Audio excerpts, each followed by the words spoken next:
Imagine buying the American dream, a cozy home with a small yard, a front porch where your kids can play, a place where you feel safe. Now imagine watching that dream slowly twist into a nightmare because of a $10 fee, then $50, then $400, all because of an organization you didn't elect, can't avoid, and legally can take your home away. This is the true story of how a single mother from Utah nearly lost everything, not to a natural disaster, not to job loss, but to her own neighborhood HOA. And it all started with a software upgrade. Her name is Rachel Perez. She lives in Kearns, Utah, a quiet suburb southwest of Salt Lake City. The neighborhood? It's called Field of Dreams. Ironically, Rachel is 34, works full-time as a dental assistant, and is raising two young kids, Noah, 6, and Lily, 3, on her own. She bought her modest 3-bedroom townhouse in 2021 when interest rates were still low and the market was hot. It wasn't easy. She drained her savings for the down payment and took on a second job for a while just to qualify. But she did it. She became a homeowner. Her name was on the deed. This was her safe place, her forever home. When she moved in, the HOA fee was just $10 per month, practically nothing. It covered neighborhood signage maintenance, occasional landscaping, for the small communal park, and a quarterly newsletter that mostly went unread.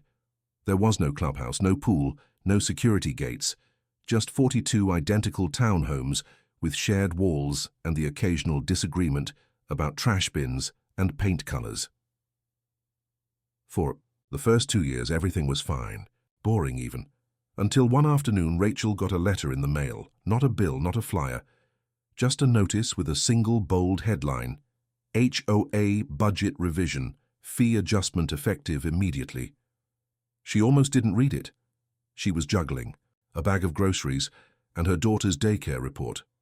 But something about the bold type made her pause. Inside, the letter outlined that effective next month, the HOA dues would increase from $10 per month to $150, no explanation, no breakdown. Just a QR code to a PDF file online and a vague mention of operational upgrades. Rachel blinked. Surely this was a mistake. She called the number listed on the letter. It rang 7 times. Then voicemail. She emailed the contact listed at the bottom. The message bounced back. That weekend, she walked down the street to her neighbor Jeff's house. He was retired, friendly, kind of the unofficial mayor of the block. Jeff confirmed that yes, he got the same letter. Yes, the HOA had a meeting 2 weeks ago. No, hardly anyone showed up. And yes, apparently this was really happening. Rachel didn't have an extra $140 a month lying around, but it got worse. The next week, another letter arrived. This time it wasn't $150, it was $225, and now it came with a breakdown. A $50 software implementation fee, a $75 administrative overhead surcharge, and an unexplained $100 line item labeled Maintenance Escrow for Pending Improvements. Pending improvements. What improvements? The park hadn't changed in years. The landscaping was just mulch and 2 benches. No one ever even used the community board. Rachel was furious and confused. She attended the next HOA board meeting, held on a Tuesday night in the back of a local insurance office. There were 3 board members, all middle-aged homeowners who'd lived in the neighborhood since the early 2000s. They were polite but firm. The software fee. That was for the new online portal the HOA had contracted, allowing homeowners to pay dues and submit maintenance requests online. Rachel asked, "Who asked for that?" They shrugged. It was approved by majority vote. Rachel looked around. There were only 6 people in the room. None of them remembered voting for anything. The administrative surcharge. Rising costs, they said. Inflation. And the $100 maintenance escrow. One board member, Susan, chimed in. "We're planning to replace all the fences within the next 5 years. We need to start saving now." Rachel raised her hand. "But my fence is new. I replaced it last summer out of pocket." "Community uniformity is part of the CC&Rs," Susan replied. "We want all the fences to match." That's when Rachel realized something chilling. It didn't matter what made sense. It didn't matter what she could afford. The HOA had legal authority. And that authority extended to liens, penalties, and, if she fell behind, foreclosure. And she was already behind. She'd paid her usual $10 last month, but now she owed 224 hours, and the next payment was due in 3 weeks. She went home in a panic. Did some digging. She read through the CC&Rs, the covenants, conditions, and restrictions, line by line. They were 87 pages long, written in dense legalese, and signed at closing. She barely remembered them. Buried on page 46 was the clause. The HOA retains the right to amend monthly dues based on a majority board vote, with or without homeowner consent, provided proper notice is issued 15 days prior to implementation. It was legal. Then she Googled something terrifying. Can my HOA foreclose on my home? The answer? Yes. In Utah, if you owe more than $2,000 in unpaid HOA dues, the association can file a lien on your property. And if that lien goes unpaid for 90 days, they can force a foreclosure, even if your mortgage is current. Rachel's blood ran cold. She called the board, left voicemails. No response. She wrote a letter, hand-delivered it to each board member. No response. She asked to see the budget. The real one, the one that justified the fees. They told her it was still being finalized. By now, more neighbors were talking. Jeff down the block, a retired veteran, said he couldn't afford the hike either. A young couple with a newborn had already put their unit up for sale, terrified they'd be priced out. Then, the final blow. A third letter arrived. The new HOA. Fee? $385, plus a $15 late fee from last month. Total due, $400. Rachel stared at the paper like it was a bomb about to go off.